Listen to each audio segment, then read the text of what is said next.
Bharatiya Janata party नेता और पूर्व मंत्री अमर अग्रवाल ने राज्य सरकार को कटघरे में खड़ा करते हुए स्थानीय कांग्रेस नेताओं पर जमकर हल्ला बोला है।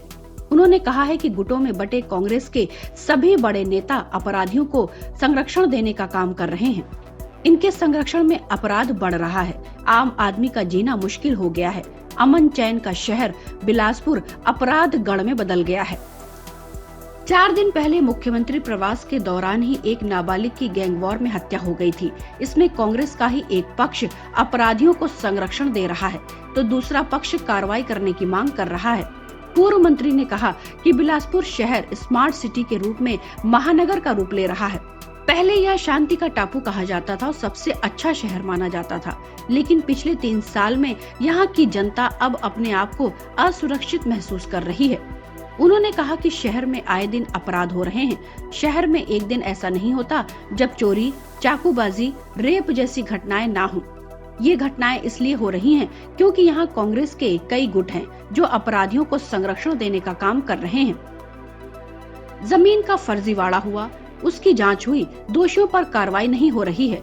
रेत के मामले में कोई कार्रवाई नहीं हो रही। रेत माफियाओं पर कार्रवाई करने के बजाय सरकार उन्हें संरक्षण दे रही है। कोऑपरेटिव बैंक के मामले में कोई कार्रवाई नहीं हुई। डकैती के मामले में खुलासे के बाद जमीन का मामला सामने आया पर दोषियों पर कार्रवाई नहीं हुई। शहर के थानों के सामने अपराध हो रहे हैं। कांग्रेस के एक गुट के नेता दूसरे गुट के नेताओं पर कार्रवाई कर रहे हैं। कांग्रेस के सभी ग्रुप अपराधियों के सरगना हैं। यह बिलासपुर के लिए शर्मनाक और दुर्भाग्यपूर्ण है। इस स्थिति में मुख्यमंत्री को अब बिलासपुर की कानून व्यवस्था पर हस्तक्षेप करना चाहिए और अपराधियों को सलाखों के पीछे होना चाहिए।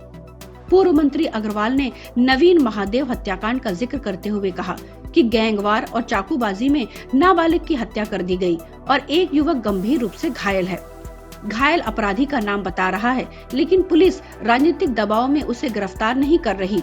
वहीं कांग्रेस का एक गुट सिर्फ इसलिए अपराधियों को गिरफ्तार करने की मांग कर रहा है क्योंकि वह दूसरे गुट का है, जबकि एक गुट दूसरे गुट का सरगना है और अपने गैंग के अपराधियों को संरक्षण दे रहा है। पूर्व मंत्री ने बिना नाम लेते हुए कांग्रेस नेताओं के गुटीय विवाद पर निशाना साधा है। उन्होंने कहा, एक ग्रुप का नेता जनप्रतिनिधि जिला बदर अपराधियों के साथ फोटो खिंचाकर अभिनंदन कराते हैं। दोनों ग्रुप एक दूसरे को फंसाने का काम कर रहे हैं। इधर पूर्व मंत्री अमर अग्रवाल के आरोपों पर प्रदेश कांग्रेस कमेटी के प्रवक्ता अभय नारायण ने कहा है कि भारतीय जनता पार्टी सरकार के वे खुद 15 साल तक मंत्री रहे और विधायक भी रहे हैं। तब उनके कार्यकाल में शहर की जो दशा हुई थी जनता जानती है। उन्होंने कहा कि दरअसल भारतीय जनता पार्टी नेता 3 साल में हुए विकास कार्यों को पचा नहीं पा रहे हैं। Bureau report, public news.